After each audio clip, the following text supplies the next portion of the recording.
कुछ करके दिखाना है, आगे जाना है, खुद को कीमती बनाना है, दुनिया को दिखाना है कुछ। वेलकम फ्रेंड्स, मैं हूं निसार और आज मैं आपके लिए एक और इन्फॉर्मेटिव वीडियो लेके आ गया हूं जिसमें मैं शेयर करूंगा कि Vivo V23e की आप UFS चिप कैसे प्रोग्राम कर सकते हैं, कैसे उसको फ्लैश कर सकते हैं, कैसे उसमें अगर सिक्योरिटी वाइप हो जाए, नल हो जाए तो कैसे हम उसको फिक्स कर सकते हैं।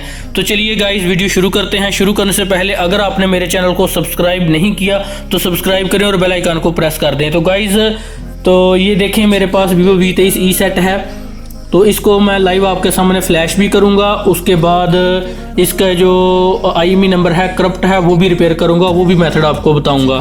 तो गाइस ये देखिए CPU को मैंने ड्रिल करके इसमें ISP पिन आउट्स लगा दिए हैं। ये है इसके पिन आउट्स हैं, ये आप देख सकते हैं। अगर आपको मॉडल वाइज ना मिले तो फिर आपने CPU का नेम सर्च करके या सेम ब्रांड का CPU सर्च करके वहाँ से देख लेने इसके कौन से टेस्ट पिन आउट्स हैं। तो ये मेरा सेटिंग चारों पिन आउट से हो गया। VCC के लिए मैंने ये केबल लगाई हुई है, तो ये मेरा सेट सक्सेसफुली कनेक्टेड हो चुका है।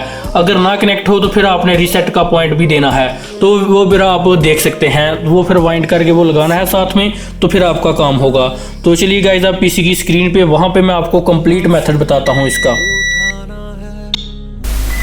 तो गाइज़ ये चेक करें, हमारा F64 बॉक्स ओपन है। आपके पास कोई भी फ्लैश फाइल हो वो चल जाएगी। उसके बाद आपने इसके लुन का बैकअप ले लेना है, फिर सिक्योरिटी बैकअप ले लेना है। उसके बाद सिक्योरिटी बैकअप के बाद आपने इसमें जो सबसे ज़्यादा GB वाली फ़ाइल है जिसमें हमारी फ्लैश फाइल है उसका सिर्फ 256 MB का बैकअप लेना है आपने, ताकि अगर कोई मसला मसाइल हो जाए तो पोर्ट वगैरह बना के उसको फ्लैश किया जा सके। तो ये सेट की हिस्ट्री ये है कि आप इसको कैसे भी डाउनग्रेड कर लें तो ये सेट फिर भी 12 पोर्ट पे नहीं आएगा, फिर भी आपका सेट टूल के साथ बूट नहीं करेगा। लेटेस्ट सिक्योरिटी में ही ये बूट करेगा और उसमें सिर्फ आप FRP वगैरह कर सकते हैं, फ्लैशिंग वगैरह नहीं कर सकते इसकी। तो मैंने काफ़ी ज़्यादा इसमें ट्राई की, तो फिर मेथड मैंने यही फाइंड किया है कि किसी तरह से हमने इसको फॉर्मेट करके फ्लैश करना है, वो या डंप लगा के फ्लैश कर लें। वो सारा फ्लैश होने के बाद फिर आपने सिंपल इसको जो NV डाटा की फाइल है उसमें CPID करके इसको राइट करना है, तो आपका काम सक्सेस हो जाएगा। तो IMEI नंबर चेंज इलीगल है, आपने ओरिजिनल IMEI नंबर ही रिपेयर करने हैं। तो गाइस ये चेक कर ले, हमारी SK हाइनेस की चिप है, इसमें लगी हुई UFS चिप 2.2 है। इसके CPU को मैंने ड्रिल किया, ये इसके टेस्ट पिन आउट्स हैं, ये देखें हमारे ISP पिन आउट्स। तो ये लगाने के बाद VCCQ लगाने के बाद हमारा सेट जो है वो सक्सेसफुली कनेक्टेड है। तो ये देखें यहाँ से मैं इसको फुल अरेज करूँगा ताकि इसके लुन भी नए सिरे से बनाने हैं। सिर्फ आपने ये लुन अरेज करके फ्लैश नहीं करना, पूरी UFS चिप को आपने फॉर्मेट कर देना है। ये देखें मैंने यस किया और उसके बाद पेंसिल का जो आइकन है इसके ऊपर यस करूँगा, तो ये देखें हमारी पूरी UFS चिप फॉर्मेट हो चुकी है। उसके बाद फिर मैं इसको दोबारा डिटेक्ट करूँगा। उसके बाद आपके पास या फ्लैश फाइल हो या जब भी आपके पास ये सेट आएगा आप इसमें एक दफ़ा आप इसको कनेक्ट करेंगे ना, तो इसमें ये ऑटोमेटिकली जो लुन का बैकअप है वो बना देता है, तो वहाँ से आप दोबारा इसके लुन क्रिएट कर सकते हैं। तो ये देखें हमारी पूरी चिप फॉर्मेट होगी, अभी तक बूट पार्टीशन नहीं सेट हुई। तो सब कुछ फ्लैश होने के बाद फिर आपने ये इस फोल्डर पे क्लिक करना है, राइट बूस्टर पे क्लिक करना है। यहाँ से आप इसकी फ्लैश फाइल को लेके तो ये सारे लुन वगैरह बना सकते हैं। जैसा कि मैं आपको चेक करवाता हूँ, ये देखें हमारी C में होगी बैकअप हमारा। तो ये देखें हमारा जहाँ पे आपका F64 बॉक्स होगा ना वहाँ पे इसका बैकअप होगा।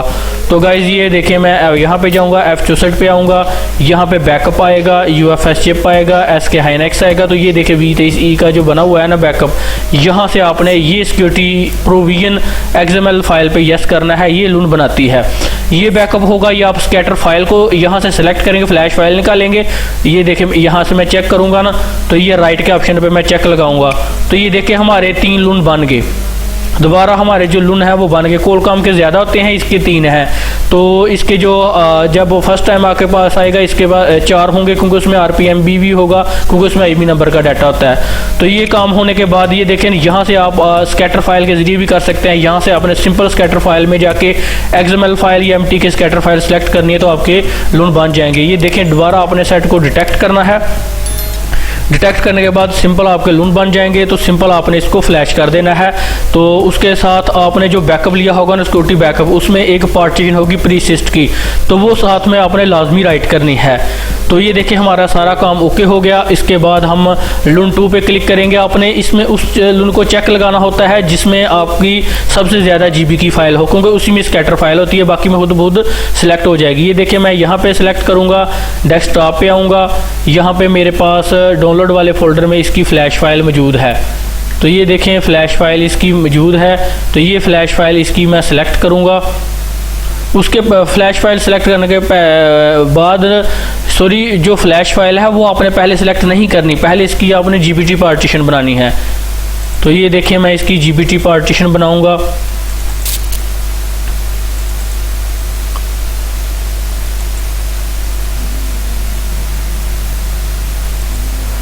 ये हमारी 8/20 और इनकी फ़्लैश फाइल है। देखिए यहाँ पे ये देखें मैं MTK स्कैटर फाइल को सिलेक्ट किया, उसके बाद राइट पे आपने चेक लगानी, ना भी लगाएंगे तो इसमें ऑटो फंक्शन है, यहाँ पे राइट हो जाएगा। ये देखें उसके बाद आप स्कैन करेंगे तो जो GPT पार्टीशन होती है उसका मतलब ये है कि इसमें जितनी भी पार्टीशन राइट होनी है फ्लैश फाइल में से वो एक दफ़ा हाइड हो जाए, जो ऑनलाइन है वो नज़र आ जाए हमें।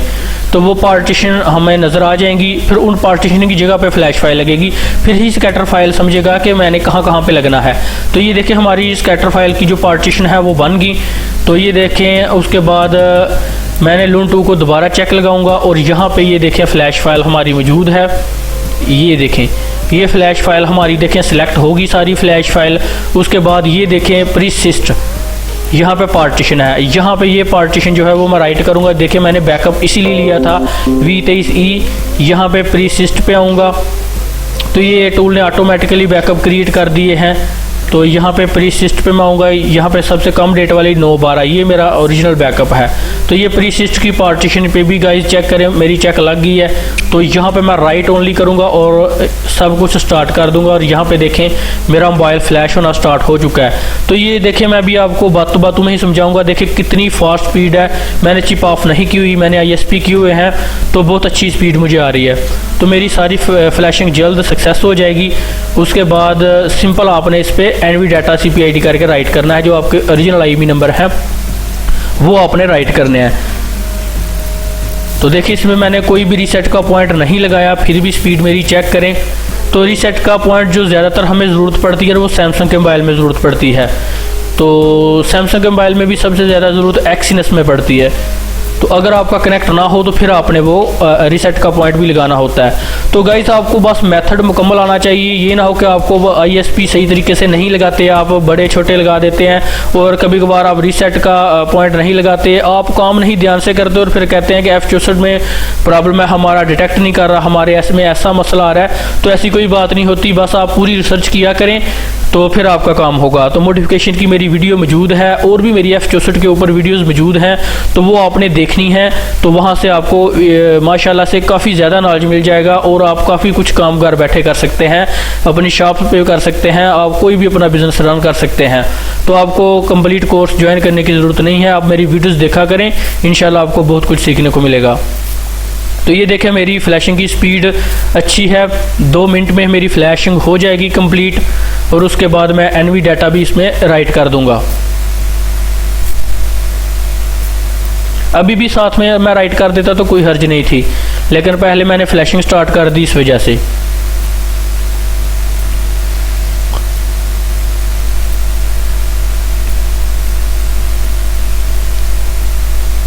देखिए हमारी काफ़ी ज़्यादा स्पीड है, जिसकी वजह से बहुत ही आसान हो गया है F64 की वजह से, नहीं तो इजी जी टैग में फिर हमने एक दिन ही बैठे रहना था यहीं पे।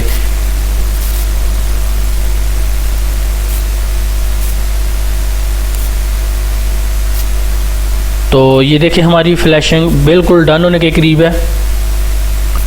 वीडियो की डिस्क्रिप्शन में मैं प्लेलिस्ट दे दूंगा F64 बॉक्स की, वीवो की ऑल सिक्योरिटी के सोल्यूशन मेरे पास मौजूद हैं, आप कांटेक्ट कर सकते हैं, डंप वगैरह ले सकते हैं, फाइलें ले सकते हैं, CPID की फ़ाइल एडिट करवा सकते हैं। और भी आपको काफ़ी ज़्यादा टूल रेंट पे मिलेंगे, मेरे ग्रुप्स में आपको पोस्टिंग मिल जाएगी कि कौन कौन से सेट हो रहे हैं, कौन से नहीं हो रहे, आपको इन्फॉर्मेशन मिलती रहेंगी। तो आप पार्सल वगैरह भी लगवा सकते हैं, ये सेट भी पार्सल ही है जितने भी मैं सेट करता हूँ वो 100% पार्सल पे ही होते हैं, बहुत कम मेरे पास सेट होते हैं, क्योंकि कस्टमर तो बहुत कम सेट लेके आता है अपनी शॉप में। ज़्यादातर ऑनलाइन ही और बंदों के पास होते हैं, तो वो डेड होते हैं, करप्ट होते हैं, तो इस वजह से मेरे पास आ जाते हैं। तो ये देखें यूज़र डाटा भी हमारा राइट हो चुका सक्सेसफुली। तो उसके बाद मैं इसको स्कैन करूँगा अब।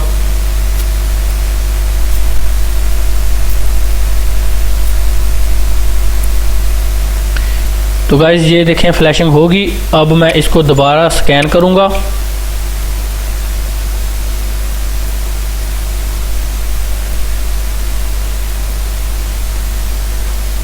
तो फिर हमें तमाम डिटेल्स अब मिल जाएगी। तो गाइस इसको डाउनग्रेड करने का कोई फ़ायदा नहीं हुआ, मेरे पास इसकी हर किस्म की फ़ाइलें मौजूद हैं, 8-10 मैंने फ़ाइलें की हैं, तो फिर मैंने लेटेस्ट फ़ाइल ही यूज़ की है। ये देखें हमारा सारा मोबाइल डेक्ट हो चुका, सारी पार्टीशनें भी शो हो चुकी। तो ये कनेक्टिविटी में देखें यहाँ पे 10 होम आप सेलेक्ट कर सकते हैं, ये इसने अच्छी अपडेट दी हुई है। देखें यहाँ पे जो हमारा TXN पॉइंट है उसमें हम मॉडिफिकेशन करते हैं, तो जितनी हमें ओहम की रेजिस्टेंस चाहिए यहाँ से आप सेलेक्ट कर सकते हैं। तो उसके बाद आप पार्टीशन में आएंगे, यहाँ पे NV डाटा। तो गाइज़ ये देखें हमारा NV डाटा यहाँ पे होगा। NV डाटा के ऊपर हम डेस्कटॉप में आएंगे, यहाँ पे हमारा NV डाटा की CPID हुई पड़ी है, तो वो सिंपल हमने इसके ऊपर राइट करनी है। ये देखें NV डाटा हमारा सिलेक्ट हो चुका। अब यहाँ पे राइट ओनली करेंगे, तो ये देखें 1 सेकंड में हमारा ये राइट हो चुका। सिंपल आपने चिप ऑफ करनी है और उसके बाद आप चेक कर सकते हैं आपका सब काम ओके हो चुका होगा। तो और भी आप मेरी वीडियोस देख सकते हैं, चैनल को सब्सक्राइब कर सकते हैं। थैंक्स फॉर वाचिंग गाइज, फिर मिलेंगे नेक्स्ट वीडियो में नेक्स्ट टॉपिक के साथ।